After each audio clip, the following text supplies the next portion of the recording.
sinh ở Cần Thơ đúng không? Rồi. Ý là tại sao là khách chưa nhận được sản phẩm nào? Rồi.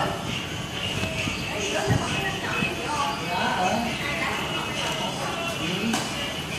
Từ hôm sáng là kêu là lên một cái đi đó.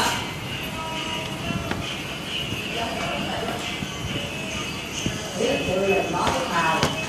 Tức là bây giờ này lần đầu tiên đi cho đi là hồi tháng 7 đúng không? 11 tháng 7. Ngày